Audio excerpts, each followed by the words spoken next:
서울의 거대한 빌딩 숲, 그 중심에 우뚝 솟은 100층짜리 흥룡그룹 본사타워는 그 자체로 하나의 거대한 권위의 상징이었다. 검은 유리와 금속으로 이루어진 외벽은 마치 냉혹하고 흔들림 없는 거인처럼 보였고, 그 안에서 모든 것은 완벽한 질서와 규율 아래 움직였다. 그리고 그 질서의 정점에 서 있는 이가 바로 흥룡그룹의 젊은 CEO 이태준이었다. 그의 이름 앞에는 늘 냉정하고 잔인하며 천재적인 같은 수식어가 따라붙었다. 28살의 나이에 그룹의 모든 권력을 손에 쥐게 된 그는 흔히 말하는 피도 눈물도 없는 사업가였다. 그의 심장에는 오직 숫자로 된 논리와 이익만이 존재했다. 그러나 바로 그 완벽한 세계, 한치의 오차도 없이 짜인 그의 일정에 예상치 못한 균열이 생겼다. 균열의 원인은 32살의 작은 로펌 소속 변호사 한서윤이었다. 그녀는 이 거대한 타워의 가장 높은 곳, CEO 집무실로 향하는 엘리베이터에 막 발을 들여놓고 있었다. 그녀의 차림새는 여느 엘리베이터 안의 사람들처럼 튀지 않았다. 회색빛 정장에 단정하게 묶은 머리, 시선을 끌지 않는 투박한 뿔테 안경. 그녀는 그저 평범한 사람들의 일부처럼 보였지만 그녀의 손에 들린 서류 가방만큼은 그 무게를 짐작하게 했다. 그 안에는 흥룡그룹의 계열사인 다크엔터의 고위 임원들이 연루된 불법 리베이트 사건의 모든 증거 자료가 들어있었다. 24층 법무팀입니다. 엘리베이터에 안내음이 울렸지만 그녀는 내리지 않았다. 그녀의 목적지는 24층이 아니었다. 이 사건을 덮으려 하는 법무팀이 아니라 이 모든 사태를 보고받고 결정할 최고 권력자 이태준이었다. 이미 법무팀과 몇 차례 접촉했지만 그들은 한결같이 사건을 축소하려 했고 심지어 합의금으로 그녀를 회유하려 했다. 하지만 한서윤은 포기하지 않았다. 그녀는 정의를 믿었고 자신이 맡은 의뢰인의 억울함을 풀어줘야만 했다. 그녀의 의뢰인은 다크엔터의 한 매니저였는데 이 사건의 희생양이 되어 모든 죄를 뒤집어쓰고 해고된 상태였다. 100층 CEO 집무실. 육중한 강철 문이 열리고 한서윤은 심호흡을 한 번 하고 안으로 들어섰다. 태준은 넓은 창밖으로 서울의 정형을 내려다보고 있었다. 그의 뒷모습에서는 압도적인 카리스마와 동시에 알 수 없는 고독감이 느껴졌다. 그는 한서윤이 들어선 것을 알면서도 굳이 돌아보지 않았다. 그의 눈에는 이 세상 모든 것이 계산 가능한 숫자에 불과했고 지금 이 순간 자신에게 찾아온 이름 모를 변호사도 그저 골치 아픈 변수 중 하나일 뿐이었다. 무슨 일로 여기까지 왔는지 용건만 간단히 말해. 그의 목소리는 차갑고 단호했다. 그 어떤 감정도 섞이지 않은 무미 건조한 톤이었다. 한서윤은 그의 뒤에서 서서 망설임 없이 입을 열었다. 안녕하세요, 이태준 대표님. 저는 피해자 김민준 씨의 변호를 맡고 있는 한서윤 변호사입니다. 다크엔터 리베이트 사건에 대해 직접 보고 드리기 위해 왔습니다. 보고 태준은 그제야 천천히 몸을 돌렸다. 그의 시선은 위에서 아래로 한서윤을 훑었다. 그의 눈빛은 마치 정밀한 스캐너 같았다. 그 시선은 그녀의 평범한 외모, 투박한 안경, 그리고 감춰지지 않는 굳건한 눈빛에 잠시 머물렀다.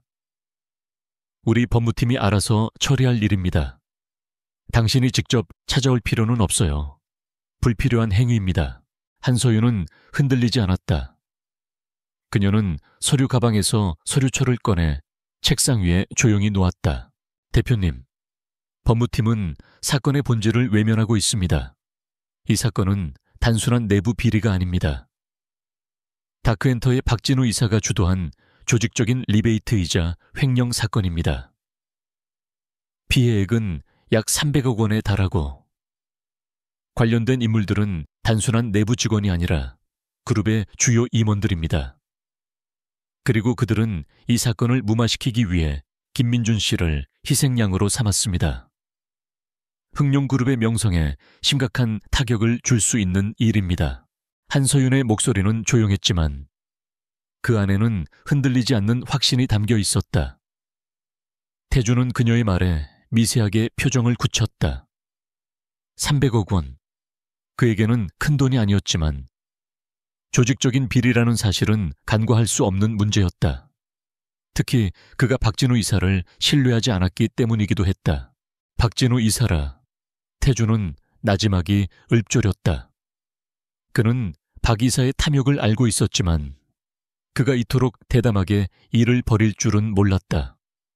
그 서류 안에 모든 증거가 있습니까? 네, 박 이사가 사용한 차명 계좌 내역, 리베이트를 받은 임원들의 명단, 그리고 김민준 씨에게 모든 책임을 전가하려 했던 녹취 파일까지 모두 포함되어 있습니다. 조작된 서류들이 아닙니다. 모든 것이 사실입니다. 한서윤은 당당하게 말했다. 그녀는 자신이 준비한 모든 자료에 대해 100% 확신하고 있었다. 태주는 서류철을 들었다. 한서윤은 그가 서류를 검토하는 동안 그의 집무실을 둘러보았다. 벽에는 온통 그의 수상 경력과 유명 인사들과 찍은 사진들이 걸려 있었다. 하지만 그 어느 사진에서도 그는 웃고 있지 않았다. 그는 그저 완벽하게 짜인 가면을 쓴 로봇처럼 보였다. 태주는 서류를 꼼꼼히 살폈다.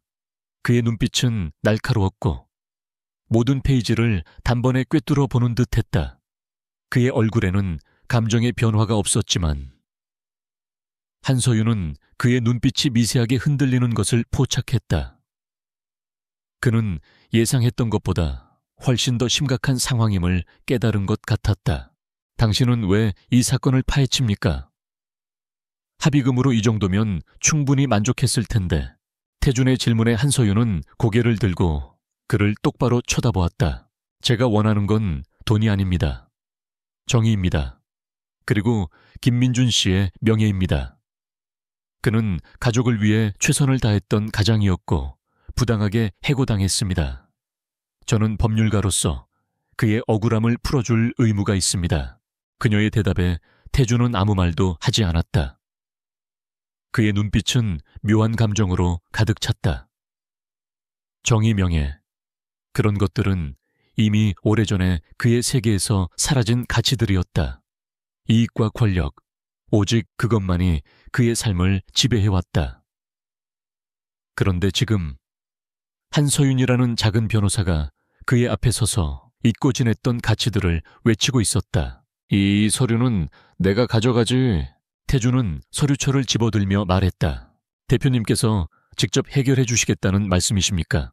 그건 내 결정에 달린 문제입니다. 하지만 당신은 한 가지 알아두는 게 좋을 겁니다. 나의 세계는 당신이 생각하는 것만큼 순수하지 않습니다. 그리고 당신의 이 행동은 당신 자신을 위험에 빠뜨릴 수도 있습니다. 그의 경고는 진심이었다. 그러나 한서윤은 미소를 지었다. 그녀의 미소는 너무나도 맑고 깨끗해서 태준의 차가운 심장에 작은 파문을 일으켰다. 위험을 무릅쓰지 않고 얻을 수 있는 정의는 없습니다. 저는 괜찮습니다. 그녀는 그렇게 말하고 돌아섰다. 그녀의 뒷모습은 평범했지만 그 안에는 굳건한 용기와 신념이 가득 차 있었다. 태주는 그녀가 나간 후에도 한참 동안 그 자리에 서 있었다. 그의 손에 들린 서류철은 그에게 무거운 진실을 안겨주었고 동시에 그의 심장에는 처음으로 느껴보는 낯선 감정이 스며들고 있었다. 그것은 놀라움, 그리고 미약한 끌림이었다. 냉정한 CEO의 심장을 흔든 단 한 사람, 바로 그녀였다. 그날 이후 이태준의 집무실에는 미묘한 긴장감이 감돌았다. 한서윤이 놓고 간 서류철은 그의 책상 한 귀퉁이를 차지하고 있었지만 그의 시선은 끊임없이 그곳으로 향했다. 그는 서류의 내용, 특히 박진우 이사의 이름이 언급된 부분을 여러 번 읽었다. 그는 단순한 감정적 동정심 때문에 움직이는 사람이 아니었다. 그의 모든 행동에는 논리적인 계산이 깔려 있었다. 박진우는 그룹 내에서 영향력이 큰 인물이었고 그의 비리는 단순히 돈 문제를 넘어 흥룡그룹의 근간을 흔들 수도 있는 사안이었다. 이태준은 한서윤의 등장으로 인해 오랜 시간 방치해두었던 내부의 골문 상처를 직시하게 된 것이다. 김 비서, 박진우 이사의 최근 3개월 동향을 전부 정리해서 보고해. 태준은 냉철한 목소리로 비서에게 지시했다. 그의 지시에는 어떠한 감정도 실려 있지 않았다. 그의 움직임은 마치 거대한 체스판의 말을 옮기는 듯 정확하고 계산적이었다. 그는 한서윤의 말을 믿는 것과 동시에 그녀의 진술이 사실인지 확인하는 작업을 시작했다. 그는 그녀의 순수함을 이용하거나 그녀를 희생양으로 삼을 생각은 추호도 없었다. 그는 그저 진실을 원했고 그 진실을 통해 자신의 제국을 더욱 견고하게 만들고 싶었다. 한편 한서윤은 자신의 작은 사무실로 돌아와 박진우 이사의 행동을 예측하고 있었다. 그녀는 태준이 그녀의 보고를 어떻게 받아들일지 알 수 없었지만 그녀는 이미 최악의 상황을 예상하고 있었다. 그녀는 박진우가 가만히 있지 않을 것이라는 것을 직감했다. 그 남자는 자신의 위치와 권력을 이용해 모든 것을 덮으려 할 것이고 그녀를 방해하기 위해 온갖 방법을 동원할 것이다. 그리고 그녀의 예상은 정확히 들어맞았다. 며칠 후 그녀의 로펌으로 한 통의 전화가 걸려왔다. 한서윤 변호사님 되시죠? 저는 다크엔터 박진우 이사입니다. 잠깐 만나서 이야기 좀 하시죠. 이 사건 서로 좋게 해결할 수 있습니다. 박진우의 목소리는 친절했지만 그 안에는 뱀처럼 교활한 기운이 숨어 있었다. 한서윤은 그의 제안을 거절하지 않았다. 그녀는 그가 어떤 제안을 할지 그리고 그가 얼마나 이 문제를 덮고 싶어 하는지 직접 확인하고 싶었다. 만남의 장소는 서울의 한 최고급 레스토랑이었다. 박진우는 값비싼 양복을 차려입고 그녀를 기다리고 있었다. 그의 얼굴에는 여유로운 미소가 걸려 있었고 마치 모든 것이 그의 통제 아래 있다는 듯한 자신감이 넘쳐 흘렀다. 한 변호사님, 이렇게 직접 뵙게 되니 영광입니다. 젊은 나이에 뛰어난 실력을 가지셨더군요. 우리 법무팀에서도 당신의 능력을 높이 평가했습니다. 자, 이 사건은 여기서 마무리하는 게 서로에게 좋습니다. 박진우는 서류 가방에서 두툼한 봉투 하나를 꺼내 테이블 위로 밀었다. 한서윤은 힐끗 그 봉투를 보았다. 그 안에는 아마도 상당한 금액의 현금이 들어있을 것이다. 박 이사님, 저는 돈이 필요해서 이 사건을 맡은 게 아닙니다. 김민준 씨의 억울함을 풀어주고 싶을 뿐입니다. 한서윤의 단호한 말에 박진우의 미소가 사라졌다. 그의 눈빛은 순식간에 차가워졌다. 한 변호사님, 너무 이상주의적이군요. 이 세상에 돈으로 해결 안 되는 일은 없습니다. 그리고 당신은 지금 흥룡그룹이라는 거대한 코끼리와 싸우려 하고 있습니다. 작은 개미가 코끼리를 이길 수 있다고 생각합니까? 박진우의 비웃음에 한서윤은 흔들리지 않았다. 개미는 코끼리를 직접 상대하지 않습니다. 코끼리가 지나가는 길에 구덩이를 파놓을 뿐이죠. 박 이사님, 저는 그 구덩이를 이미 파놓았습니다. 지금 이 순간 제가 태준 대표님께 전달한 서류가 검토되고 있습니다. 그녀의 말에 박진우의 얼굴이 하얗게 질렸다. 그는 그녀가 이태준을 직접 만났다는 사실을 전혀 예상하지 못했던 것이다. 그의 눈에는 분노와 공포가 동시에 서렸다. 그는 자리에서 벌떡 일어났다. 감히 당신이 무슨 짓을 했는지 알아. 이태준 대표는 그런 사소한 일에 신경 쓸 사람이 아니야. 그리고 당신이 나한테서 뭘 얻어낼 수 있을 것 같아. 난 흥룡그룹의 핵심 임원이야. 박진우는 목소리를 높였다. 그의 오만함은 그게 달에 있었다. 그는 한서윤의 평범한 외모와 작은 로펌을 보며 그녀를 완전히 깔보고 있었던 것이다. 박 이사님, 당신은 착각하고 있습니다. 이태준 대표님은 사소한 일에는 신경 쓰지 않으시지만 그룹의 근간을 흔들 수 있는 비리에는 단호하게 대처하실 겁니다. 그리고 저는 당신을 상대하는 것이 아니라 법과 진실을 상대하는 것입니다. 당신의 행동은 이미 법의 심판대에 올라 있습니다. 한서윤의 차분한 방역에 박진우는 더 이상 할 말을 잃었다. 그는 분노에 가득 찬 눈으로 그녀를 노려보며 테이블 위에 놓인 봉투를 거칠게 움켜쥐고 자리를 박차고 나갔다. 박진우와의 만남 이후 한서윤은 자신의 신변에 대한 위협을 느끼기 시작했다. 그녀의 사무실로 정체 모를 전화가 걸려오고 그녀의 행동은 누군가에게 감시당하는 듯했다.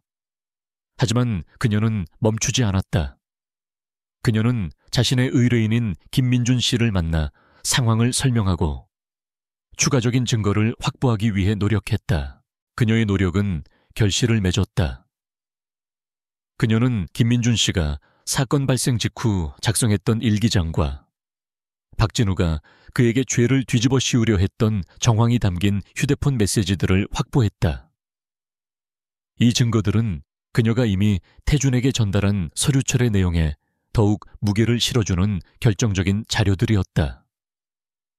그녀는 이 증거들을 가지고 다시 한번 흑룡타워를 찾았다. 이번에는 이태준의 비서가 그녀를 기다리고 있었다. 비서는 그녀를 태준의 집무실이 아닌 별도의 응접실로 안내했다. 잠시 후 태준이 그곳으로 들어왔다. 그의 표정은 여전히 무감정했지만 그의 눈빛은 지난번보다 훨씬 날카로워 보였다. 또 왔군. 불필요한 행동은 자제하라고 했을 텐데. 대표님, 추가 증거 자료를 가져왔습니다. 박진우 이사가 김민준 씨에게 죄를 전가하려 했던 구체적인 정황이 담겨 있습니다.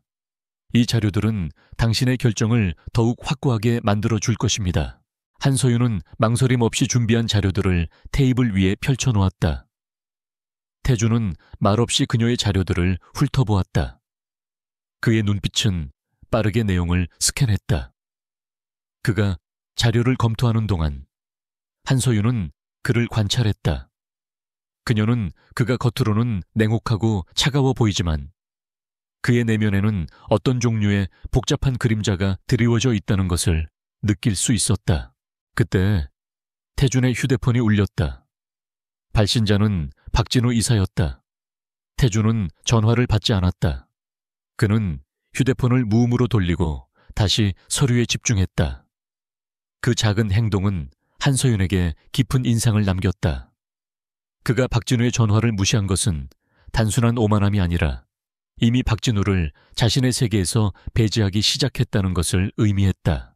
이 자료들 내가 검토하겠습니다. 태준은 자료들을 다시 정리하며 말했다. 대표님, 박진우 이사는 이미 저를 위협하고 있습니다. 그가 그룹 내 다른 인물들과 연관되어 있다는 사실도 밝혀졌습니다. 이 사건은 단순히 한 개인의 비리가 아닙니다. 그룹 전체를 흔들 수 있는 문제입니다. 한서윤의 말에 태준은 그녀를 쳐다보았다. 그의 눈은 깊은 사색에 잠겨 있었다. 내가 알아서 할 일입니다. 하지만 한 변호사, 당신은 지금 위험한 길을 걷고 있습니다. 당신의 뒤에는 아무도 없습니다. 아닙니다. 제 뒤에는 진실이 있습니다. 그리고 저의 의뢰인이 있습니다. 그것으로 충분합니다. 그녀의 눈빛에는 두려움이라고는 찾아볼 수 없었다. 태준은 그녀의 굳건한 태도에 묘한 감정을 느꼈다. 이 세상 모든 사람들이 돈과 권력을 쫓아 자신의 이익을 위해 살아가는데 이 작은 변호사는 오직 진실과 정의만을 위해 싸우고 있었다. 그녀의 순수함은 그에게 낯선 것이었지만 동시에 그를 강하게 끌어당겼다. 그것은 마치 사막의 한가운데서 발견한 오아시스 같았다.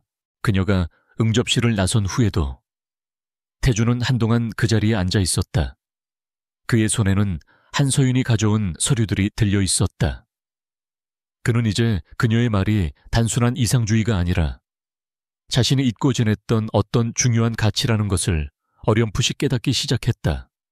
그리고 그는 결심했다.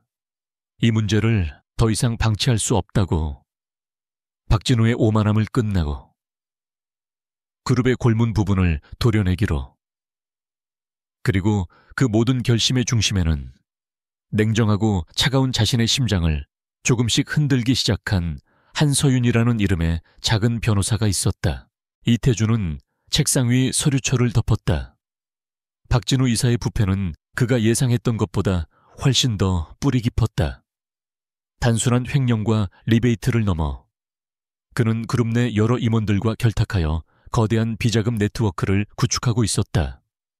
이태준은 과거부터 박진우를 경계해왔지만 그가 이 정도로 대담한 짓을 벌일 줄은 몰랐다. 그리고 이 모든 진실은 한서윤이라는 작은 변호사로부터 시작되었다. 그녀의 용기와 끈기가 아니었다면 이 거대한 암흑은 여전히 빛을 보지 못했을 것이다. 박 이사를 즉시 소환해. 그리고 법무팀장에게도 이 사실을 알려. 더 이상 사건을 은폐하려 하면 그 자리에서 해고될 거라고 전해. 태준의 지시는 단호하고 빨랐다. 그의 목소리에는 어떠한 망설임도 없었다. 그는 한서윤의 경고대로 이 사건이 단순히 박진우 한 사람의 문제가 아니라 흥룡그룹의 명운이 걸린 문제임을 깨달았다. 그는 자신의 제국에 들이운 그림자를 걷어내기로 결심했다. 이태준은 비록 차가운 CEO였지만 그의 판단은 언제나 그룹의 이익과 명성을 최우선으로 했다. 그리고 지금 그에게 가장 중요한 것은 부패를 척결하고 그룹의 깨끗한 이미지를 회복하는 것이었다. 그러나 박진우는 순순히 물러날 인물이 아니었다. 태준의 소환 명령에 그는 오히려 기회라고 생각했다. 그는 이미 자신의 입지를 굳건히 하기 위해 여러 언론사와 접촉하고 태준의 경영 방식에 대한 불만을 퍼뜨리고 있었다. 그는 태준이 자신을 쉽게 해고할 수 없을 것이라고 확신했다. 그리고 그는 이태준에게 최후의 회유책을 제시하기 위해 직접 태준의 집무실을 찾았다. 대표님, 부르셨습니까? 박진우는 겉으로는 공손했지만 그의 눈빛은 도발적이었다. 그는 이미 태준의 손에 자신의 비리가 담긴 서류가 들어있다는 것을 알면서도 여유를 잃지 않았다. 그에게는 그만큼 자신의 뒤를 봐주는 든든한 세력이 있었기 때문이다. 박 이사, 이 서류에 대해 할 말이 있나? 태준은 서류철을 그의 앞에 던지듯 내려놓았다. 박진우는 서류를 보고도 전혀 당황하지 않았다. 대표님, 그 서류는 조작된 겁니다. 그 변호사가 저에게 앙심을 품고 꾸민 일이죠. 제가 얼마나 대표님을 위해 헌신했는지 아시지 않습니까? 이 모든 것은 저를 모함하려는 외부 세력의 음모입니다. 박진우의 뻔뻔한 변명에 태준의 눈빛이 더욱 차가워졌다. 음모 증거가 이렇게 명백한데도 조작이라고 박 이사. 내가 바보인 줄 아나. 대표님, 잠시만 생각해 보십시오. 이 사건이 수면 위로 올라오면 그룹의 이미지는 회복 불능이 될 겁니다. 주가는 폭락할 테고 투자자들의 신뢰는 바닥으로 떨어지겠죠. 대표님께도 좋은 일은 아닙니다. 저를 해고하면 저 또한 가만히 있지 않을 겁니다. 저는 그룹의 오랜 비밀들을 많이 알고 있습니다. 제가 입을 열면 대표님의 자리도 안전하지 않을 겁니다. 박진우는 협박했다. 그는 태준이 과거 그룹 승계 과정에서 겪었던 복잡한 문제들을 들먹이며 그를 압박하려 했다. 그는 태준이 자신의 약점을 건드리지 못할 것이라고 확신했다. 그러나 그의 오만함은 태준을 잘못 판단한 것이었다. 박 이사, 당신은 중요한 것을 잊었군. 나는 두려워하지 않아. 당신이 아는 모든 비밀을 말해봐. 내가 직접 해결할 테니까. 하지만 당신은 더 이상 흥룡그룹에 발붙일 수 없을 것이다. 경비팀을 불러 당장 끌어내. 태준의 단호한 명령에 박진우는 당황했다. 그는 태준이 자신의 협박에 굴복할 것이라고 생각했지만 오히려 태준은 더 강하게 나왔다. 박진우는 마지막 발악으로 태준의 책상 위에 놓인 서류철을 낚아채려 했지만 태준은 그보다 빠르게 손을 움직여 서류철을 가로챘다. 이건 단순한 비리가 아니야. 한 변호사가 가져온 서류보다 훨씬 더 많은 진실이 담겨 있어. 나는 이미 당신이 숨긴 모든 것을 알고 있어. 이제는 당신이 법의 심판을 받을 차례다. 태준의 말에 박진우의 얼굴은 창백하게 질렸다. 그는 더 이상 태준을 이길 수 없다는 것을 깨달았다. 그의 오만함은 순식간에 공포로 변했다. 그는 경비원들에게 끌려나가면서도 끝까지 태준을 향해 이를 갈았다. 이태준, 내가 반드시 당신을 끌어내릴 거야. 당신의 그 잘난 자리, 내가 반드시 빼앗을 거라고. 박진우의 비명은 복도를 따라 울려 퍼졌다. 태준은 그의 비명을 무시하고 창가로 다가가 섰다. 그는 잠시 눈을 감았다. 박진우라는 거대한 오물을 처리했지만 그는 이것이 끝이 아니라는 것을 알고 있었다. 박진우의 뒤에는 더욱 거대한 그림자가 드리워져 있었다.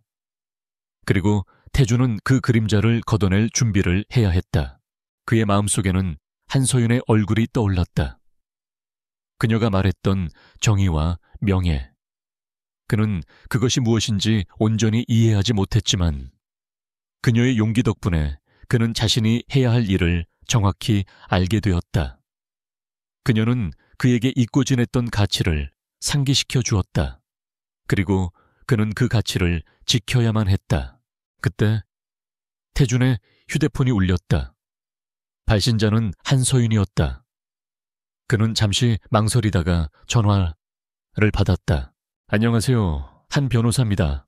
그녀의 목소리는 평온했지만 태준은 그녀가 걱정하고 있다는 것을 느낄 수 있었다. 괜찮습니다.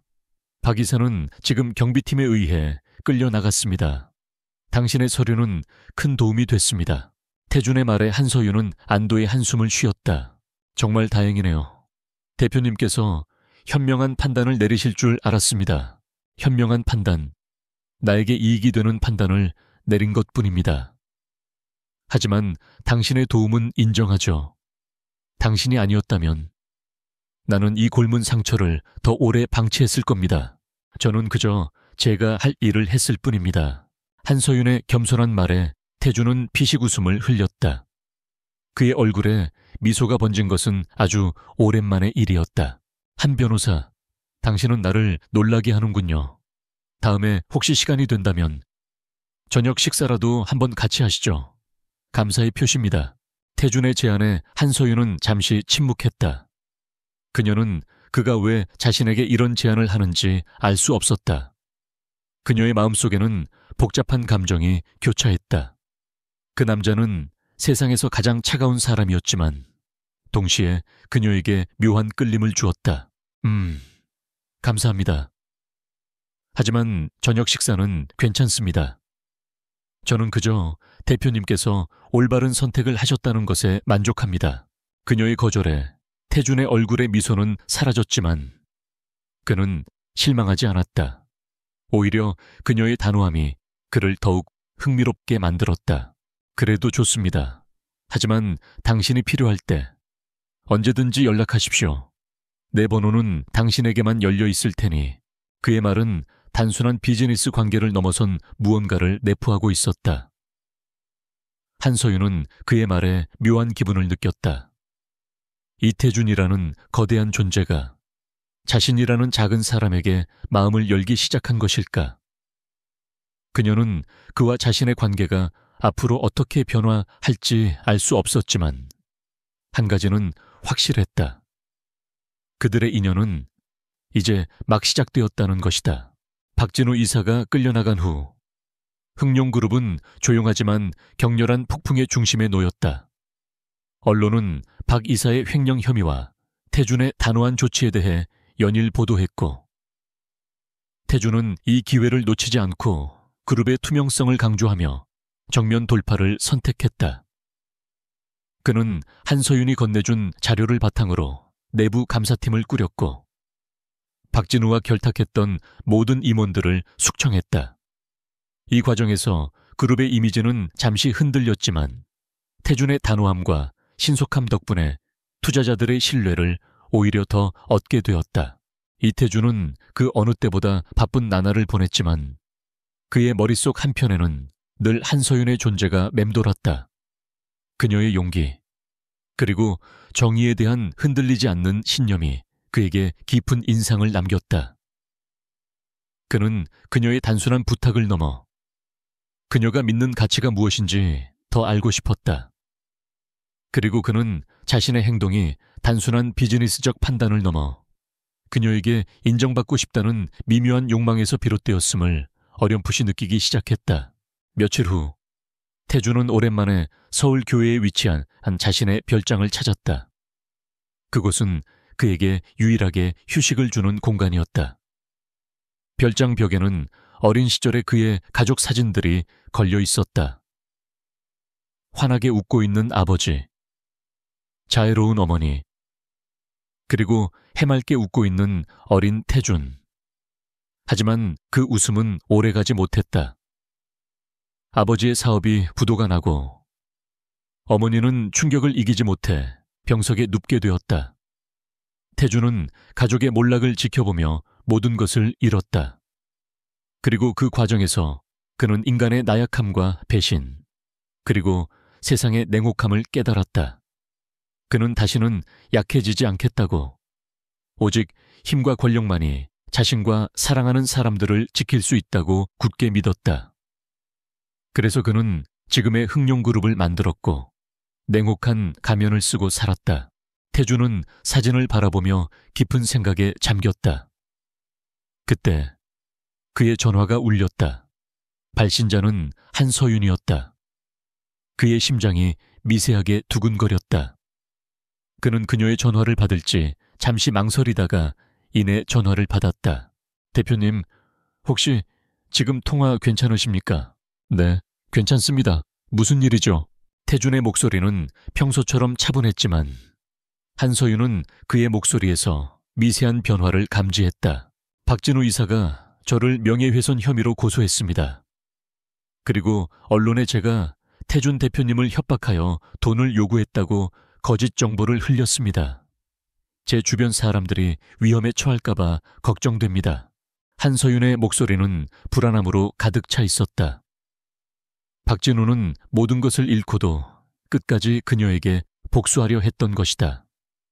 태준은 그녀의 불안을 감지하고 그의 심장은 차가운 논리를 넘어선 감정으로 움직이기 시작했다. 위험에 처할 일은 없을 겁니다. 박 이사의 모든 행동은 이미 예측하고 있었습니다.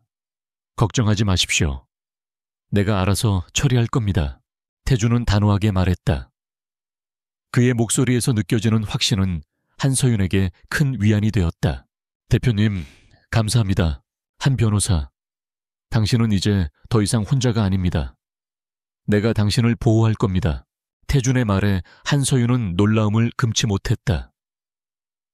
이 세상에서 가장 차갑다고 알려진 남자가 지금 자신에게 보호를 약속하고 있었다. 그녀의 마음은 복잡한 감정으로 요동쳤다. 다음 날, 태준은 흥룡그룹의 법무팀을 동원하여 박진우의 거짓 주장을 반박하는 성명서를 발표했다. 성명서에는 박진우의 추가적인 비리 혐의와 함께 그가 한서윤을 협박하고 거짓 정보를 유포했다는 사실이 명시되었다. 태준은 한 걸음 더 나아가 박진우의 뒤를 봐주었던 정계 인사들과의 연결고리까지 언론에 폭로했다. 그는 이제 단순히 박진우를 제거하는 것을 넘어 자신의 그룹을 위협하는 모든 부패 세력을 뿌리 뽑기로 결심했다. 이태준의 단호한 행보는 사회적으로 큰 파장을 일으켰다. 사람들은 그의 행동에 환호했고 그의 리더십에 찬사를 보냈다. 하지만 태준의 마음속에는 오직 한서윤의 안전과 안위만이 자리 잡고 있었다. 그는 그녀를 위험에서 지켜내야만 했다. 그녀의 존재가 그에게 다시 한번 삶의 중요한 가치를 일깨워 주었기 때문이다. 태주는 비서에게 지시했다. 한서윤 변호사의 모든 동향을 철저히 보고해. 그녀에게 작은 위험이라도 감지되면 즉시 내게 알려. 그는 한서윤에게 직접 전화를 걸었다. 한 변호사, 오늘 저녁에 제가 별장으로 초청하고 싶습니다. 당신을 위협으로부터 보호하기 위해서라도 잠시 이곳에 머무르는 것이 좋을 겁니다. 태준의 제안에 한서윤은 망설였다. 그의 의도를 알 수 없었지만 그녀는 지금 자신이 처한 상황이 심상치 않다는 것을 직감했다. 대표님, 저는 괜찮습니다. 제 주변에 걱정할 만한 사람은 없습니다. 한 변호사, 부탁입니다. 당신이 안전해야만 내가 이 싸움을 계속할 수 있습니다. 당신은 내가 믿는 유일한 진실입니다. 내가 당신을 보호하게 해주십시오. 태준의 목소리는 간절했다. 그의 진심이 담긴 목소리에 한서윤은 결국 그의 제안을 받아들였다. 그날 저녁, 한서윤은 흥룡그룹의 경호 차량에 의해 태준의 별장으로 향했다. 별장에 도착한 그녀는 태준이 직접 요리한 저녁 식탁을 마주했다.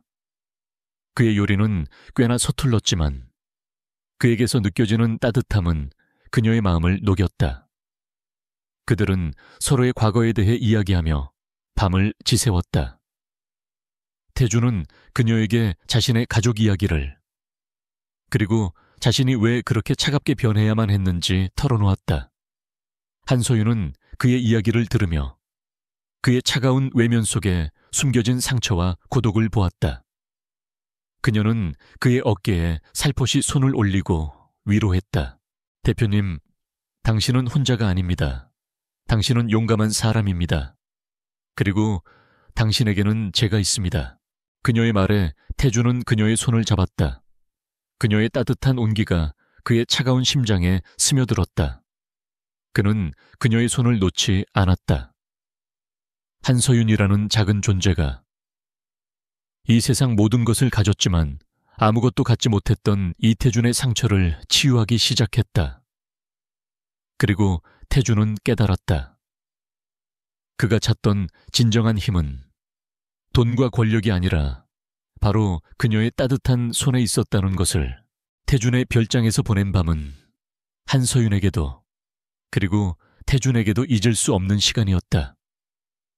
그녀는 그가 겉으로 드러낸 차가움 뒤에 숨겨진 깊은 상처와 고독을 보았고, 그는 그녀의 따뜻한 위로와 흔들림 없는 신념 속에서 위안을 얻었다. 그들은 더 이상 변호사와 의뢰인의 관계가 아니었다. 그들은 서로에게 기대고 서로를 이해하며 서로의 그림자를 보듬어주는 동반자가 되어가고 있었다. 대표님, 이제야 좀 사람 같네요. 다음 날 아침, 한서윤은 태준이 직접 내린 커피를 마시며 장난스럽게 말했다. 태준은 그녀의 말에 희미하게 미소를 지었다. 사람처럼 보이기 위해 노력할 필요가 없었으니까. 하지만 당신 앞에서는 나도 모르게 편안해지는군요. 그들의 대화는 겉으로는 평범했지만 그 안에는 서로에 대한 깊은 신뢰와 감정이 쌓여가고 있었다. 태준은 한서윤이 서울로 돌아가는 것을 원치 않았다. 그는 박진우가 언제든 그녀를 다시 위협할 수 있다고 생각했다. 한 변호사, 당분간은 이곳에 머무르십시오. 박진우가 완전히 무력화될 때까지 당신은 안전해야 합니다. 대표님, 감사합니다. 하지만 저는 제 사무실로 돌아가야 합니다. 저의 의뢰인들이 저를 기다리고 있습니다. 그리고 저도 이 싸움을 함께하고 싶습니다. 한서윤의 눈빛은 단호했다. 그녀는 태준에게 의지하는 것만을 원치 않았다. 그녀는 스스로의 힘으로 박진우와 맞서 싸우고 싶었다. 태준은 그녀의 굳건한 의지를 꺾을 수 없다는 것을 알았다. 알겠습니다. 하지만 당신의 안전을 위해 내가 당신의 로펌에 경호 인력을 보내겠습니다. 그리고 당신은 내 비서의 보호를 받도록 하십시오. 내 허락 없이는 누구와도 접촉하지 마십시오. 태준의 목소리에는 단호함과 함께 그녀를 향한 깊은 염려가 묻어 있었다. 한서윤은 그의 진심을 느끼고 고개를 끄덕였다. 그녀는 그의 도움을 받는 것을 주저하지 않았다. 이제 그들은 함께 싸우는 동맹이었다. 서울로 돌아온 한서윤은 태준이 보낸 경호원들의 삼엄한 보호를 받으며 평소처럼 일상으로 돌아갔다. 그녀는 박진우의 거짓 고소에 맞서기 위해 그가 명예훼손 혐의로 고소한 모든 언론사와 접촉하며 그의 만행을 폭로했다. 그녀는 그에게서 빼앗긴 명예를 되찾고 법적으로 그를 완전히 무력화시키려 했다. 한편 박진우는 자신의 거짓말이 세상에 드러나자 더욱 미쳐 날뛰기 시작했다. 그는 자신이 구축했던 모든 네트워크를 동원하여 태준과 한서윤에게 복수하려 했다. 그는 언론을 조작하고 태준의 과거를 들춰내어 그룹의 이미지를 훼손시키려 했다. 그는 심지어 한서윤의 의뢰인인 김민준 씨에게 접근하여 그를 다시 협박하려 했다. 김민준, 너 나한테 붙지 않으면 네 가족들한테 무슨 일이 일어날지 몰라. 박진우의 협박은 더 이상 통하지 않았다. 김민준은 이미 한서윤과 태준의 도움으로 모든 것을 이겨낼 용기를 얻었다. 그는 박진우의 협박을 녹음하여 한서윤에게 전달했다. 이 녹취 파일은 박진우가 여전히 범죄 행위를 멈추지 않고 있다는 결정적인 증거가 되었다. 한서윤은 이 녹취 파일을 듣고 경악을 금치 못했다. 그녀는 곧바로 태준에게 연락했다. 대표님, 박진우가 김민준 씨를 다시 협박했습니다. 녹취 파일이 있습니다. 알겠습니다. 그 파일을 나에게 보내십시오. 내가 직접 검찰에 제출할 겁니다. 더 이상 기다릴 필요가 없군요. 이스카이군요. 태준은 단호하게 말했다. 그는 이미 박진우의 모든 행동을 예측하고 있었다. 그에게는 박진우라는 존재는 더 이상 협상의 대상이 아니라 완전히 뿌리 뽑아야 할 암덩어리였다.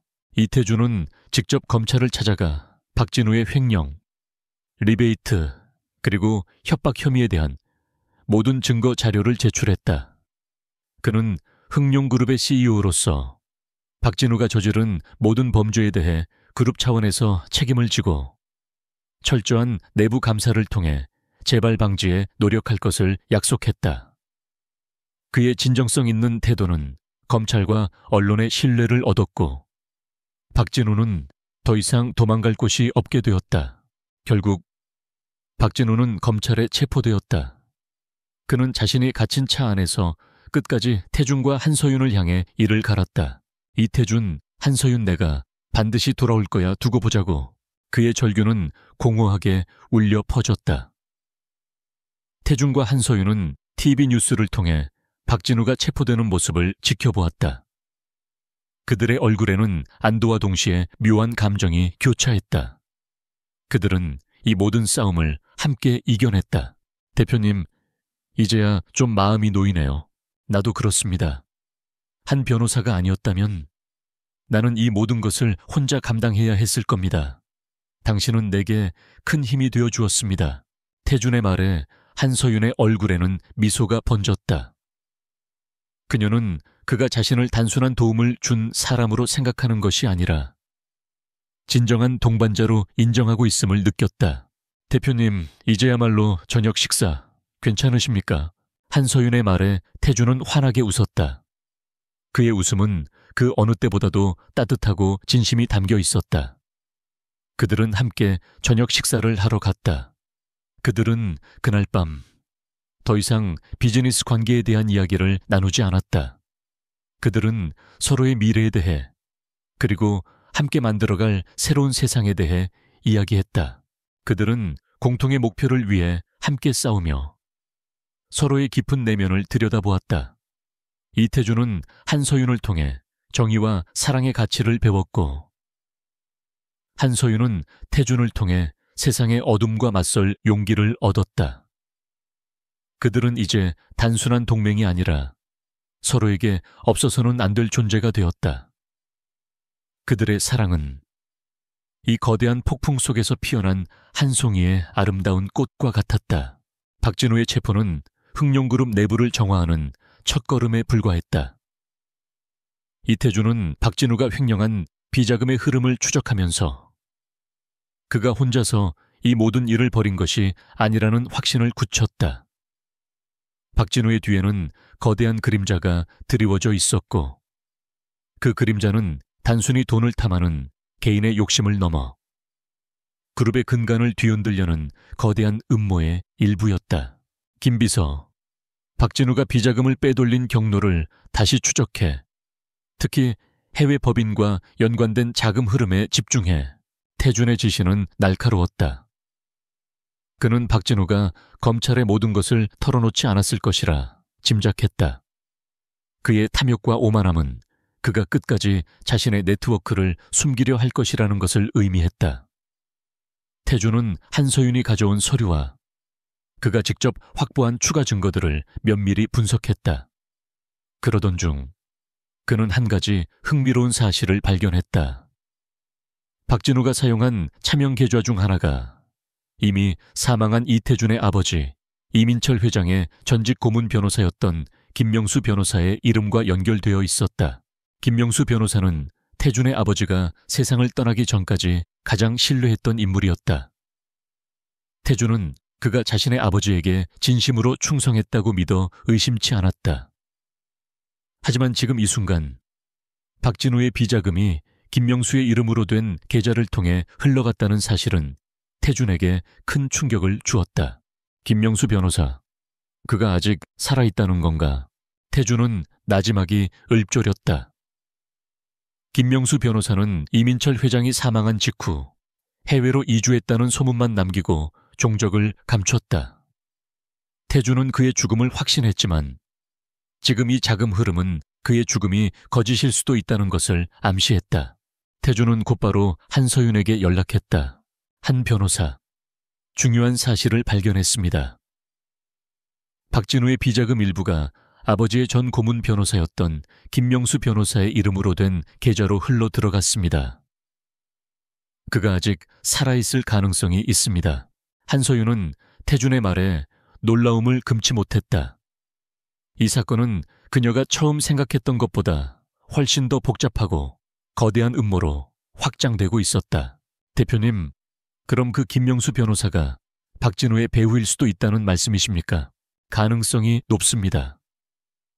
김명수는 아버지의 모든 비밀을 알고 있었습니다. 그리고 그는 내가 그룹을 승계하는 과정에 불만을 품고 있었습니다. 그가 박진우와 손을 잡고 그룹을 흔들려 했을 수도 있습니다. 태준의 목소리에는 분노와 함께 깊은 배신감이 서려 있었다. 그는 아버지의 죽음 이후 자신을 보살펴 주었던 김명수 변호사에게 깊은 신뢰를 가지고 있었다. 하지만 그 모든 것이 거짓이었을 수도 있다는 생각에 그의 마음은 갈기갈기 찢어지는 듯했다. 대표님, 지금부터는 저와 함께 움직이셔야 합니다. 김명수 변호사를 찾는 것은 쉬운 일이 아닐 겁니다. 그는 이미 모든 흔적을 지웠을 겁니다. 한서윤은 단호하게 말했다. 그녀는 더 이상 태준을 혼자 내버려 두고 싶지 않았다. 그녀는 그가 겪고 있는 고통을 이해했고 그와 함께 이 모든 진실을 밝혀내고 싶었다. 알겠습니다. 한 변호사, 당신이 내 옆에 있어 주십시오. 당신의 직감이 필요합니다. 태준은 그녀의 제안을 받아들였다. 그는 그녀의 순수한 직감과 흔들림 없는 신념이 자신의 냉철한 논리보다 이 복잡한 문제를 해결하는데 더 도움이 될 것이라고 믿었다. 그들의 관계는 이제 동반자를 넘어 서로의 가장 깊은 상처를 공유하고 함께 치유하는 관계로 발전하고 있었다. 그들은 김명수 변호사의 흔적을 찾기 위해 과거 그의 기록들을 뒤지기 시작했다. 그의 출입국 기록, 금융거래 내역, 그리고 그가 남긴 모든 기록들을 분석했다. 하지만 그의 모든 기록은 이미 삭제되거나 조작되어 있었다. 그들은 막다른 골목에 다다른 듯 보였다.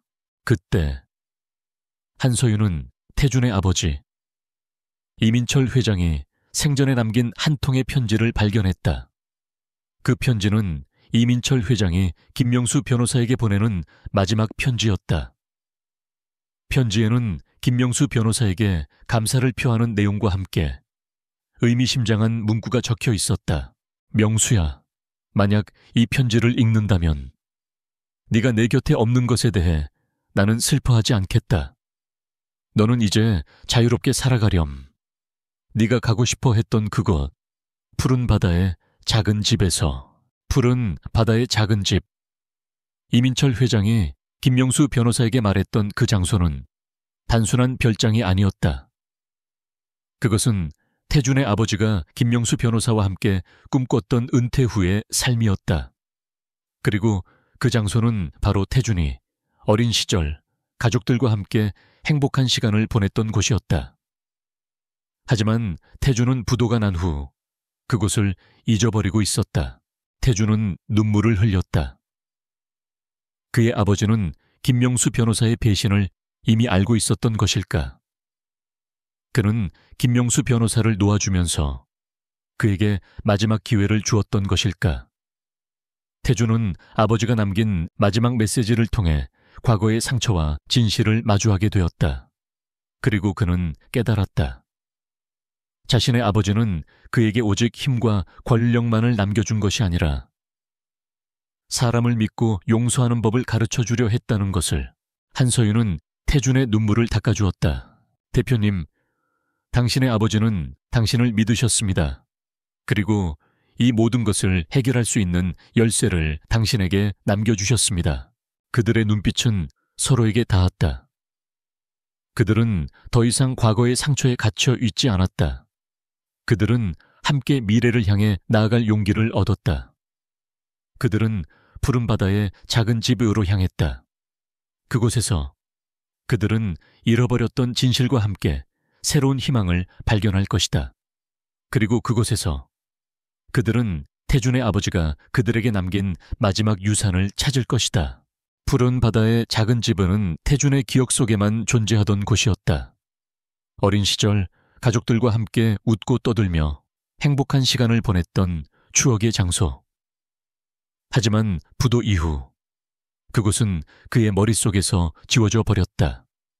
태준은 한서윤과 함께 차를 몰아 남쪽 해안으로 향했다.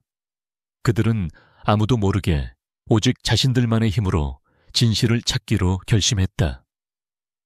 그들의 여정은 단순한 이동이 아니라 과거의 상처를 치유하고 미래를 향한 희망을 찾는 과정이었다. 태준은 운전하는 내내 침묵을 지켰다. 그의 마음은 복잡했다. 자신이 그토록 믿었던 사람의 배신, 그리고 아버지의 죽음 뒤에 숨겨진 진실.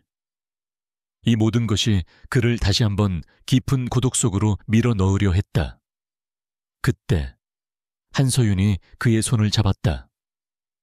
그녀의 따뜻한 손은 그의 차가운 손을 감쌌고 그녀의 온기는 그의 마음속 깊은 곳까지 스며들었다. 대표님, 아버지는 당신에게 모든 것을 남겨주셨습니다. 그건 재산이 아니라 사람을 믿을 수 있는 힘입니다. 그녀의 말에 태준은 그녀를 바라보았다. 그의 눈에는 복잡한 감정이 서려 있었다. 그는 그녀의 손을 꼭 잡았다. 그녀의 존재가 그에게 다시 한번 세상에 대한 믿음을 심어주고 있었다. 푸레운 바다의 작은 집은 폐허가 되어 있었다. 오랜 시간 동안 사람의 손길이 닿지 않은 듯 낡고 부서져 있었다. 태준은 그곳을 보자마자 가슴이 아팠다. 한때 가족의 웃음소리로 가득했던 이곳이 지금은 차갑고 쓸쓸한 모습으로 서 있었다. 대표님, 포기하지 마십시오. 아버지는 분명 이곳에 무언가를 숨겨두셨을 겁니다. 한서윤은 그를 격려하며 함께 폐허 속으로 들어섰다. 그들은 구석구석을 살폈다. 낡은 가구들, 먼지가 쌓인 물건들, 그리고 벽에 걸린 낡은 액자. 태준은 어린 시절 자신의 키를 재기 위해 아버지와 함께 그렸던 흔적을 발견하고 미소를 지었다. 그때 한서윤이 벽난로 옆에서 낡은 그림 하나를 발견했다. 대표님, 이 그림은 평범한 풍경화였다. 하지만 그림의 한쪽 구석에는 아주 작은 글씨로 무언가가 적혀 있었다. 나는 떠나지만 진실은 이곳에 머물 것이다. 그 글씨 아래에는 작은 그림 하나가 그려져 있었다. 그것은 바로 이 집의 평면도였다. 그리고 평면도의 한쪽 구석에는 작은 X 표시가 그려져 있었다. 이것은 아버지가 남기신 메시지야. 이 집의 비밀 장소. 태준의 눈빛이 빛났다. 그는 그림에 표시된 대로 벽난로 뒤편의 벽을 조심스럽게 두드렸다. 텅텅, 아니 비어 있는 듯한 소리가 울렸다. 그들은 벽을 밀어냈다. 그러자 그 뒤에는 작은 비밀 통로가 나타났다. 통로 안으로 들어서자 그곳에는 작은 금고 하나가 놓여 있었다. 금고 안에는 여러 개의 서류철과 함께 김명수 변호사가 이민철 회장에게 보냈던 편지들이 들어 있었다. 편지에는 김명수가 태준의 아버지를 배신하고 박진우와 손을 잡고 그룹을 빼앗으려 했던 모든 계획이 상세하게 적혀 있었다. 그는 이민철 회장이 병석에 눕자 이 기회를 틈타 그룹을 손에 넣으려 했다. 하지만 이민철 회장은 이미 그의 배신을 눈치채고 있었고 그에게 마지막 기회를 주기 위해 그를 놓아주었던 것이다. 그리고 그 모든 진실을 금괴에 남겨두었다. 태준은 편지를 읽으며 눈물을 흘렸다. 그의 아버지는 끝까지 아들을 믿었고 그가 스스로 이 모든 것을 해결할 수 있도록 용기를 주었다. 그는 아버지의 유산이 단순한 재산이 아니라 정의와 신뢰라는 것을 깨달았다. 아버지, 태준은 무릎을 꿇고 눈물을 흘렸다. 한서윤은 그의 어깨를 감싸 안았다. 그녀의 따뜻한 품은 그의 고통을 씻어내고 새로운 용기를 심어주었다. 그때 비밀 통로 밖에서 발소리가 들렸다. 그들은 금고 안의 서류들을 모두 챙겨 돌을 빠져나왔다. 폐허 밖에는 박진우가 보낸 것으로 추정되는 검은 양복을 입은 남자들이 서 있었다. 그들은 태준이 이곳에 올 것이라고 예상하고 그를 기다리고 있었던 것이다. 이태준, 드디어 찾아냈군. 그 서류들. 우리에게 넘겨라. 검은 양복을 입은 남자들의 위협에 태준은 한서윤의 손을 더욱 강하게 잡았다. 그럴 수는 없다. 이 서류들은 진실을 담고 있어. 너희 같은 악당들에게 넘어갈 수 없어. 먹을 수 없어. 태준의 눈빛은 단호했다.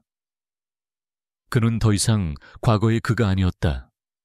그는 이제 용감한 사람, 그리고 사랑하는 사람을 지킬 줄 아는 사람이 되어 있었다. 한서윤은 그의 뒤에 굳건히 서서 그를 응원했다.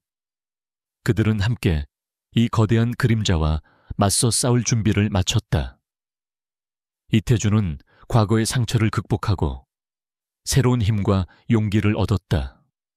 그리고 그 힘의 근원은 바로 그의 곁에 서 있는 한서윤이었다. 태준과 한서윤은 폐허가 된 별장을 빠져나와 즉시 서울로 향했다. 그들은 검은 양복의 남자들을 따돌리기 위해 추격전을 벌여야 했다. 태준은 능숙하게 차를 운전하며 미로 같은 골목들을 질주했고 한서윤은 그의 옆에서 그가 지칠까봐 걱정하며 굳건히 그를 응원했다. 그녀는 태준이 과거의 상처를 극복하고 자신의 아버지처럼 용감하게 진실을 마주하는 것을 보며 깊은 감동을 받았다. 대표님, 이제 어디로 가실 겁니까? 한서윤의 물음에 태준은 미소를 지었다. 그의 미소는 더 이상 차가운 가면이 아니었다. 그것은 용기와 결의가 담긴 진심이었다. 더 이상 도망치지 않을 겁니다. 그들의 본거지로 직접 찾아갈 겁니다. 태준은 박진우와 김명수가 속한 거대한 배후 세력을 완전히 뿌리 뽑기로 결심했다. 그는 이제 자신이 가진 모든 것을 걸고 이 싸움에 임하려 했다. 한서윤은 태준의 결의에 찬 눈빛을 보고 그가 얼마나 이 싸움에서 승리하고 싶어 하는지 느낄 수 있었다. 그녀는 그의 옆에서 그를 지지하며 그가 옳은 길을 가고 있다는 것을 확신시켜 주었다. 태준은 김명수가 숨겨둔 마지막 단서를 바탕으로 그들의 본거지를 알아냈다. 그곳은 서울의 한 오래된 호텔이었다. 그곳은 겉으로는 평범한 호텔처럼 보였지만 그 안에는 모든 음모와 비리가 엮여있는 거대한 거미줄의 중심이었다. 태주는 혼자서 그곳으로 향하려 했지만 한서윤은 그를 만류했다. 대표님, 혼자서는 위험합니다. 제가 함께 가겠습니다. 당신이 진실을 증명하려면 법률적인 도움이 필요할 겁니다. 그녀의 말에 태주는 그녀를 바라보았다. 그의 눈에는 그녀를 위험에 빠뜨리고 싶지 않은 마음과 그녀의 도움이 절실히 필요한 마음이 공존했다. 그는 결국 그녀의 손을 잡았다. 알겠습니다. 하지만 당신은 내 뒤에만 있어야 합니다. 작은 위험이라도 감지되면 바로 도망쳐야 합니다. 그들은 함께 호텔로 들어섰다. 태주는 태연하게 호텔 로비로 걸어 들어갔고 한서윤은 그의 뒤를 따랐다. 그들은 마치 아무것도 모르는 사람들처럼 행동했다. 그들의 눈에는 아무런 감정도 드러나지 않았다. 그들의 목표는 오직 하나였다. 이 거대한 조직의 수장을 찾아내고 이민철 회장이 남긴 증거들을 세상에 드러내는 것이었다. 그들은 호텔의 비밀 엘리베이터를 통해 최상층으로 향했다. 엘리베이터 문이 열리자 그들 앞에는 거대한 회의실이 나타났다. 그곳에는 박진우의 뒤를 봐주었던 정재계의 거물들이 모여 있었다. 그리고 그들 중 가장 상석에는 태준의 아버지가 그토록 믿었던 김명수 변호사가 앉아 있었다. 그는 백발이 성성한 노인이 되어 있었지만 그의 눈빛은 여전히 날카롭고 탐욕스러웠다. 이태준, 네가 여기까지 올 줄은 몰랐다. 내 아버지처럼 어리석게도 혼자서 온 건가? 김명수는 태준을 비웃었다. 태준은 그의 비웃음을 무시하고 그의 앞에 이민철 회장이 남긴 서류들을 꺼내놓았다. 김명수 변호사, 당신은 내 아버지를 배신했고 나를 속였다. 그리고 당신의 탐욕으로 인해 수많은 사람들이 고통받았다. 이 서류들은 당신이 저지른 모든 죄를 증명하는 결정적인 증거다. 태준의 말에 김명수의 얼굴이 굳어졌다. 그는 서류들을 훑어보았고 그의 눈은 공포로 가득 찼다. 그는 자신이 그토록 완벽하게 숨겼다고 생각했던 진실들이 모두 이민철 회장의 손에 의해 밝혀졌다는 사실에 충격을 받았다. 이건 그럴 리가 없어. 이민철이 감히... 김명수는 분노에 차서 소리쳤다. 그때 한서윤이 나섰다. 김명수 씨, 당신은 이 모든 죄를 부정할 수 없습니다. 이 서류들에는 당신이 박진우와 공모하여 저지른 모든 범죄의 증거가 담겨 있습니다. 그리고 이 모든 것은 이미 검찰에 보고되었습니다.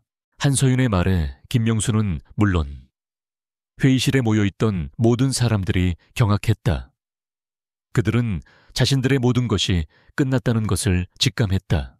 그때 호텔의 비상벨이 울리기 시작했다. 태준이 미리 신고하여 검찰과 경찰이 호텔을 포위한 것이다. 태준은 이 모든 것을 예측하고 철저한 계획을 세웠던 것이다. 김명수 변호사, 당신의 게임은 끝났습니다. 당신은 내 아버지의 위대한 유산을 이해하지 못했습니다. 진정한 힘은 돈과 권력이 아니라 진실과 용기에 있다는 것을. 태준의 단호한 말에 김명수는 모든 것을 포기한 듯 자리에 힘없이 주저앉았다.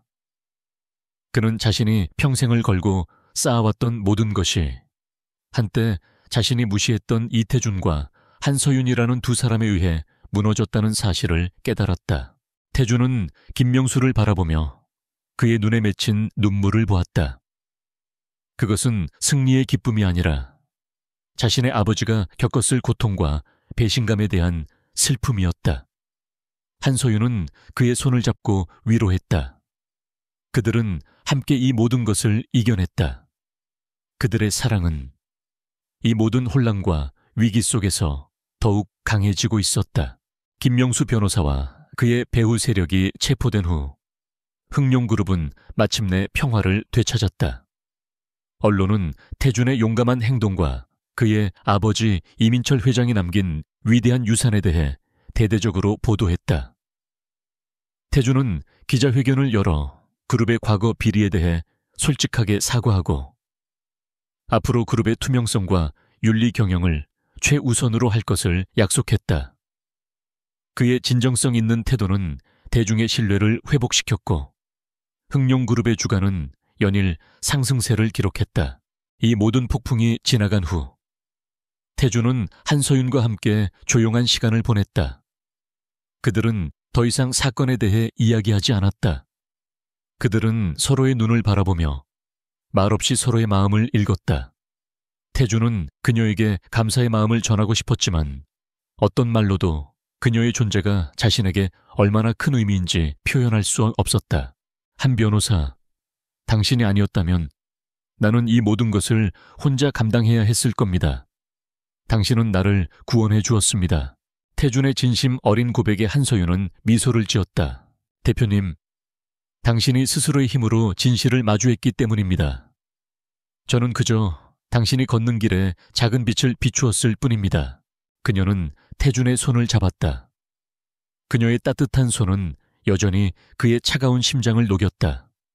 그는 그녀의 손을 놓지 않고 그녀를 자신의 품에 안았다.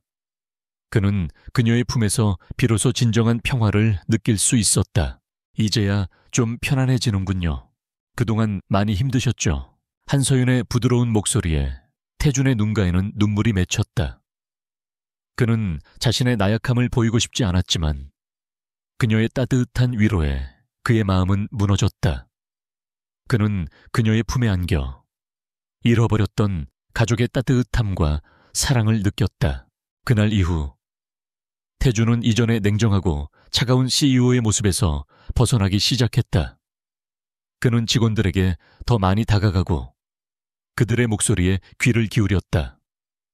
그는 더 이상 이익만을 추구하지 않았다. 그는 사람들의 행복과 그룹의 지속적인 성장을 위해 노력했다. 그는 한서윤이 그에게 가르쳐준 대로 사람의 가치를 우선으로 생각하기 시작했다. 한서윤은 태준의 변화를 가장 가까이에서 지켜보았다. 그녀는 그의 변화에 깊은 감동을 받았다. 그녀는 자신이 그에게 큰 영향을 미쳤다는 사실에 자부심을 느꼈다. 그녀는 그와 함께라면 어떤 어려움도 극복할 수 있을 것이라고 확신했다. 그들의 사랑은 단순한 감정적인 끌림을 넘어 서로의 삶을 변화시키는 위대한 힘이 되었다. 태준은 한서윤을 통해 사랑을 배웠고 한서윤은 태준을 통해 용기와 강인함을 얻었다. 그들은 서로에게 없어서는 안 될 존재가 되었다. 한 변호사, 이제 우리의 관계를 세상에 알리고 싶습니다. 당신과 함께라면 나는 어떤 어려움도 극복할 수 있을 겁니다. 태준의 말에 한서윤은 미소를 지었다. 그녀는 그의 진심을 믿었다. 그녀는 그와 함께라면 어떤 미래라도 기꺼이 함께할 준비가 되어 있었다. 그들은 함께 흥룡그룹의 미래를 설계했다. 태준은 그룹 내에 윤리경영위원회를 설립하고 한서윤에게 그 위원회의 책임자 자리를 제안했다. 한서윤은 그의 제안을 받아들였다. 그녀는 이제 변호사로서 그리고 한 사람의 동반자로서 태준의 곁에서 그를 지지하고 그의 위대한 꿈을 함께 이뤄나가기로 결심했다. 그들은 함께 과거의 그림자를 걷어내고 새로운 미래를 향해 나아갔다. 모든 혼란이 지나간 후 이태준과 한서윤의 관계는 세상의 축복 속에 더욱 단단해졌다. 그들은 더 이상 숨지 않았다. 태준은 자신의 모든 공식 석상에 한서윤과 함께했고 그의 얼굴에는 항상 따뜻한 미소가 자리 잡고 있었다. 사람들은 그의 변화에 놀라움을 금치 못했고 그 변화의 중심에 한서윤이라는 여성이 있다는 것을 알게 되었다. 그녀는 더 이상 평범한 변호사가 아니었다. 그녀는 흥룡그룹의 윤리경영위원회 위원장으로서 그리고 태준의 가장 든든한 조언자이자 동반자로서 새로운 삶을 시작했다. 흑룡그룹은 태준의 리더십 아래 완전히 새로운 기업으로 거듭났다. 그는 그룹의 모든 관행을 투명하게 바꾸었고 직원들에게 공정한 기회를 제공했다. 그는 사람이 먼저라는 가치를 최우선으로 삼았고 그의 경영 철학은 그룹 전체에 긍정적인 영향을 미쳤다. 한서윤은 그의 곁에서 그를 지지하며 법률적인 조언뿐만 아니라 인간적인 따뜻함으로 그의 결정을 돕는 역할을 했다. 그녀는 그에게 옳은 길을 제시하고 그가 흔들리지 않도록 붙잡아주는 굳건한 기둥이었다. 어느 화창한 주말, 태준과 한서윤은 오랜만에 둘만의 시간을 가졌다. 그들은 태준의 별장으로 향했다. 그곳은 이제 더 이상 과거의 아픔을 간직한 곳이 아니었다. 그곳은 그들의 사랑이 시작되고 그들의 미래를 약속한 소중한 장소였다. 별장에 도착한 태준은 한서윤에게 직접 요리한 저녁 식사를 대접했다. 그의 요리 실력은 아직 서툴렀지만 그가 그녀를 위해 요리하는 모습에서 느껴지는 진심은 그 어떤 고급 레스토랑의 요리보다도 맛있었다. 이젠 제법 요리사 같네요. 한서윤은 장난스럽게 웃으며 말했다. 태준은 그녀의 웃음소리에 행복한 미소를 지었다. 당신 덕분에 많은 것이 변했습니다. 당신은 나에게 사랑을 알려주었고 사람을 믿는 법을 가르쳐 주었죠. 당신은 내 삶의 모든 것을 바꾸어 놓았습니다. 태준은 그녀의 손을 잡고 진심을 담아 고백했다. 한서윤은 그의 눈을 바라보았다. 그의 눈에는 더 이상 고독과 냉기가 없었다. 오직 그녀를 향한 따뜻한 사랑만이 가득했다. 대표님, 당신은 이미 좋은 사람이었습니다. 저는 그저 당신이 잊고 있었던 당신의 모습을 되찾아 주었을 뿐입니다. 그녀의 말에 태준은 그녀를 자신의 품에 꼭 안았다. 그는 그녀의 머리에 키스하며 속삭였다. 한서윤, 나와 결혼해 주십시오. 평생 내 곁에서 나의 가장 든든한 동반자가 되어 주십시오. 한서윤의 눈에 눈물이 맺혔다. 그녀는 망설임 없이 고개를 끄덕였다. 그녀의 대답은 세상에서 가장 아름다운 예스였다. 그들은 서로를 마주보며 키스를 나누었다. 그들의 키스는 단순한 사랑의 표현을 넘어 서로의 삶을 영원히 함께하겠다는 굳은 맹세였다. 그들의 결혼은 세상의 모든 축복을 받으며 성대하게 치러졌다. 태준은 한서윤과의 결혼을 통해 진정한 가족을 얻었고 한서윤은 태준과의 사랑을 통해 새로운 삶의 의미를 찾았다. 그들은 함께 흑룡그룹을 이끌며 사회에 기여하는 선한 영향력을 펼쳤다. 그들은 어려운 사람들을 돕고 젊은이들에게 꿈을 심어주었다. 그들의 사랑은 그들의 삶을 넘어 세상의 희망과 용기를 전하는 위대한 이야기가 되었다. 그리고 수년 후 그들의 사랑은 결실을 맺었다.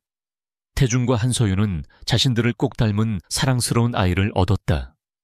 그들은 아이의 손을 잡고 푸른 바다가 보이는 별장에서 행복한 시간을 보냈다. 태준은 아이를 안고 한서윤을 바라보며 말했다. 나의 가장 소중한 사람, 바로 당신이었군요. 그의 목소리는 더 이상 냉정하지 않았다. 그의 심장은 사랑과 행복으로 가득 차 있었다. 그는 자신의 인생에서 가장 중요한 것을 찾았다. 그것은 바로 그 어떤 재산이나 권력으로도 살 수 없는 진정한 사랑과 행복이었다. 냉정한 CEO의 심장을 흔든 단 한 사람, 바로 그녀였다.